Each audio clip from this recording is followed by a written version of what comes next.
Jammu Kashmir high court bar association द्वारा एक पत्रकार वार्ता रखी गई है जिसे फॉर्मर एसोसिएशन के प्रधान अभी यहाँ पर एड्रेस कर रहे हैं। आइए सुनते हैं कि क्या कहा जा रहा है। जवाब उनसे लेके आई, वो एलिगेशन पे कुछ नहीं बोलते, मुद्दे से हट के बातें करते हैं, तो इसलिए मेंबर तक सही बात पब्लिक तक नहीं पहुंचती। तो मेरा आपसे हाथ जोड़ के रिक्वेस्ट है, आप बिल्कुल जो सटीक हमारी एलिगेशंस हैं उन पे उनसे पूछे।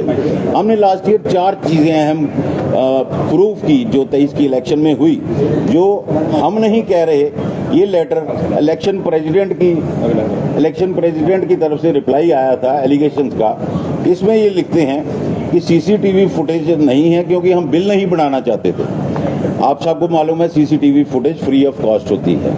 इन्होंने जानबूझ के सीसीटीवी बंद करवाए ताकि कोई भी चीज़ कैप्चर ना हो सके। दूसरी मेन चीज़ इसमें थी, पहले इन्होंने बोला मार्कर से वोट पड़ेंगे, उसके बाद तमाम किस्म के पेन्स चले, जो एक वायलेशन है। तीसरी चीज़, इन्होंने अपने कंटेस्टेंट्स के रिश्तेदार और अपने दोस्तों को ही पोलिंग एजेंट्स और काउंटिंग एजेंट्स बनाया। और उसके बाद इन्होंने 10 आदमी इन वायलेशन ऑफ कॉन्स्टिट्यूशन, जो इन्फ्लुएंशियल मेंबर्स हैं other than election team, constitution को वायलेट करते हुए उनको पोलिंग हॉल में बिठा दिया, तो इन्फ्लुएंस वोटर्स। तो ये चारों चीज़ें साबित करती हैं कि पोल्स रिग हुए। हम कोर्ट में अपनी संस्था को नहीं लेके जाते हैं। श्री राम साय के टाइम भी यही मेरे अपोजिशन वाले कोर्ट में गए थे और 2020 में भी ये कोर्ट में गए थे। लेकिन मैं इस सब चीज़ों को पहले तो रजिस्ट्रार ऑफ सोसाइटीज़ के ऑफिस में दे चुका हूँ, क्योंकि वो कस्टोडियन है ऑल दी सोसाइटीज़ के, और चैम्बर का कॉन्स्टिट्यूशन जो है रजिस्टर्ड है। चौंका देने वाली बात है कि 3 नोटिस देने के बाद भी रजिस्ट्रार ऑफ सोसाइटीज़ को चैम्बर की तरफ से एक भी जवाब नहीं आया कि उन्होंने बोला आप अपनी एग्जेक्टिव की लिस्ट दें और बाकी जो डिटेल्स हमने मांगी थी।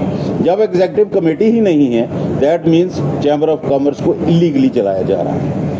अब लास्ट नोटिस जो ये देखिए 7 तारीख का लास्ट शो कॉज नोटिस है, ये दिया है रजिस्ट्रार ऑफ कंपनीज के ऑफिस से, और 11 तारीख तक इनको जवाब देना है, नहीं तो वो एज पर रूल्स एक्शन करेंगे।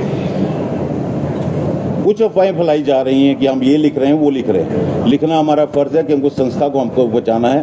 क्योंकि मैं आपको पुराना उदाहरण दूं, 2014 में मैं आया तो मैंने देखा ये तो 20 साल का किराया भी नहीं दिया इन्होंने जेडीए को, असल पेमेंट नहीं दी, 47 लाख रुपए इंटरेस्ट चढ़ गया। तो इनकी जो इस टाइप की बातें हैं, इससे संस्था का बहुत नुकसान होता है और हर मेंबर को इस चीज़ का लॉस होता है। उसी को देखते हुए हम सिर्फ इंश्योर करना चाहते हैं। अब इन्होंने इलीगली दोबारा उसी प्रेसिडेंट को नॉमिनेट कर दिया, और मैं आउटगोइंग प्रेसिडेंट अरुण गुप्ता को वार्निंग भी दे रहा हूँ। और उनके जो शब्द उन्होंने इस्तेमाल किए उस दिन, मैं एक चीज़ क्लियर कर दूँ, जम्मू शहर में जो संस्थाओं पे कब्जा करने की प्रथा शुरू हो गई है, तो ये आउटगोइंग प्रेसिडेंट को मालूम होना चाहिए कि चैम्बर हाउस की lease deed chamber of commerce के मेंबर्स के नाम है। थ्रू राकेश गुप्ता 2059 तक 40 साल की लीज है। वो चश्मा पहन के एक बार देखें, और किसी भी मेंबर को, आदमी को ये मत बोले कि बाहर चले जाओ। हर इंसान को राइट है प्रोटेस्ट करने का। और ऐसा क्या है कि सिर्फ उसी प्रेसिडेंट को दोबारा लाना जिसके ऊपर इतनी एलिगेशंस लगी, ये एक और सबूत है। रजिस्ट्रार ऑफ सोसाइटीज़ में इन्होंने देनी थी अपनी general body with 7 minimum members, 6 तो ऑफिस बेरर है, उसके नीचे 7वां फिर वही इलेक्शन प्रेसिडेंट शिव प्रताप गुप्ता। तो ऐसा क्या नज़दीकी है कि इनको 3000 आदमियों में और कोई सक्षम नज़र नहीं आता। हमारी सिंपल डिमांड है neutral president, neutral polling staff. अब ये चाहे इलीगली इन्होंने किया है, लेकिन हम इलेक्शन प्रोसेस को रोकना नहीं चाहते।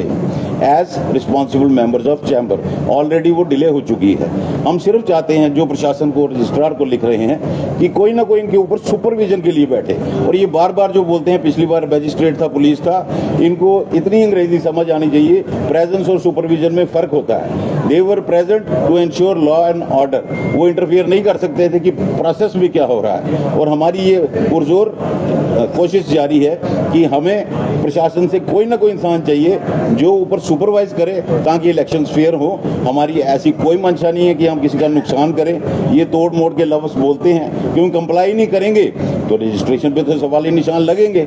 Societies act over rules constitution of the chamber act. तो ये इन सब चीज़ों को मद्देनजर रखते हुए मैं आपके माध्यम से एलजी प्रशासन को भी अपील कर रहा हूँ और तमाम अपने मेंबर्स को भी अपील कर रहा हूँ कि आप बातों को समझिए, इनकी झूठी बातों में मत आइए, इनका झूठ का पटारा खत्म हो चुका और हमारा भी सब्र का बांध अब टूटने वाला है। गुप्ता साहब, जिस तरह से फिर से दोबारा वही इलेक्शन कमीशन को नियुक्त किया गया, आपको लगता है फिर से जो फेयर इलेक्शन होंगे? नहीं होंगे।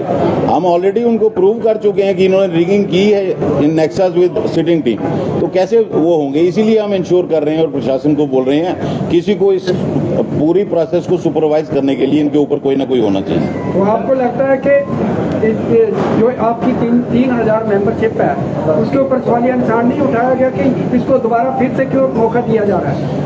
मैंने आपको बोला ना, उन्होंने बोला जिनको मंजूर नहीं है चैम्बर हाउस से बाहर चला जाएं, ये उनकी शब्दावली थी। उनको ये नहीं मालूम कि लोकसभा में भी अगर कोई कंट्रोवर्शियल इशू आ जाता है, सीक्रेट बैलेट होता है, वोटिंग होती है। ये हाथ खड़े करने वाली प्रथा तो कोई होती नहीं, शहरदारी है, एक दूसरे के सामने हाथ कौन उठाएगा? और इतनी इंपॉर्टेंट मीटिंग, इलेक्शन मीटिंग जो लास्ट थी वो 15 मिनट में खत्म कर दी गई। तो आप खुद अंदाजा लगा सकते हैं वो बड़े जल्दी में थे कि इसको खत्म करें कि ये बात बढ़ के नहीं। राकेश जी, हमने पिछले संडे को शिव प्रताप गुप्ता जी से बातचीत की।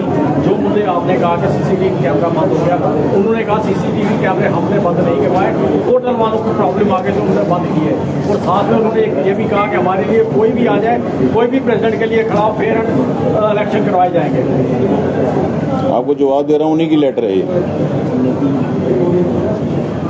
जो ज़्यादा पहले ही हमने बात देखिए पॉइंट नंबर 15 शिव प्रताप जी का रिप्लाई 2023 में, since the proceedings of the whole election were live telecast on 2 large screens specially erected for worthy members to watch, there was no reason to bulge the bill by asking for CCTV footage.